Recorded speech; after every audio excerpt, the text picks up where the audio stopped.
दोस्तों, सिविल सेवा परीक्षा 2022 में उमा हरती एन ने तीसरा स्थान हासिल किया है।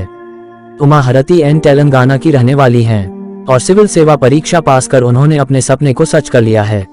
उमा हरती एन ने अपनी इस सफलता का पूरा श्रेय अपने पिता को दिया है। उमा हरती एन ने बताया कि कैसे उन्होंने सिविल सेवा परीक्षा की तैयारी की और परीक्षा पास करने की कुछ टिप्स भी दी। उमा हरती एन के जीवन के बारे में आइए जानते हैं। उमा हरती एन के पिता एक पुलिसकर्मी हैं।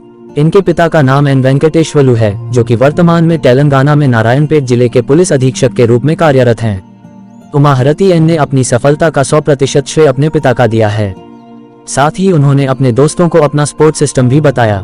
यूपीएससी टॉपर उमा हरती एन ने आईआईटी हैदराबाद से सिविल इंजीनियरिंग में भी टेक स्नातक किया है। यूपीएससी परीक्षा में अपने वैकल्पिक विषय के रूप में उन्होंने नृविज्ञान को चुना था।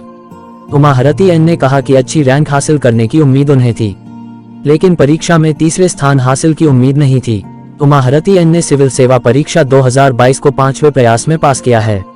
उमा हरती एन के अनुसार वो लंबे समय से तैयारी कर रही थी। उन्होंने कई बार असफलताएं देखी, मगर हार नहीं मानी और अपनी तैयारी जारी रखी।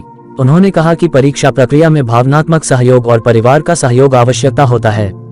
जानकारी और सामग्री, किताबें ऑनलाइन तो मिल जाती हैं, लेकिन भावनात्मक सहारा परिवार से ही मिलता है। साथ ही उमा हरती ने अपनी सफलता के लिए परिवार और दोस्तों का सपोर्ट के लिए भी धन्यवाद किया। उन्होंने कहा, चाहे वो पुरुष हो या महिला, अपने लक्ष्य को हासिल करने के लिए परिवार को सहयोग जरूरी होता है। परिवार की वजह से ही कड़ी तैयारी कर पाए हैं। उन्होंने आगे बताया, मुझे केवल अच्छी रैंक मिलने उम्मीद थी, लेकिन तीसरे स्थान पर आने की उम्मीद बिल्कुल नहीं थी।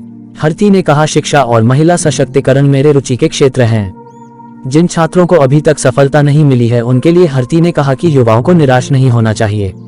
अपना उदाहरण देते हुए उन्होंने कहा, मैंने पिछले 5 सालों में अपनी तैयारी के दौरान कई असफलताएं देखी हैं। सिविल सेवा के उम्मीदवारों के माता पिता को एक संदेश देते हुए हरती ने कहा कि उन्हें अपने बच्चों को उनकी क्षमताओं पर संदेह किए बिना अपने सपनों का पीछा करने देना चाहिए। उन्होंने बताया कि शिक्षा और महिला सशक्तिकरण रुचि के क्षेत्र हैं। वहीं हरती के पिता अपनी बेटी की सफलता पर काफी खुश हैं। उन्होंने कहा कि उन्हें नारायणपेट जिले का नाम रोशन किया है। पिता एन वेंकटेश्वलु ने कहा कि उनकी उपलब्धि आकस्मिक नहीं थी, बल्कि हरती ने प्लानिंग करके कई प्रयासों के बाद यह पाया है। इसके लिए पिछले 10 सालों से परिवार ने हरती को समर्थन किया है। उन्होंने छात्रों को पढ़ाई पर ध्यान केंद्रित करने और गैर जरूरी चीजों में अपना समय बर्बाद नहीं करने की सलाह दी।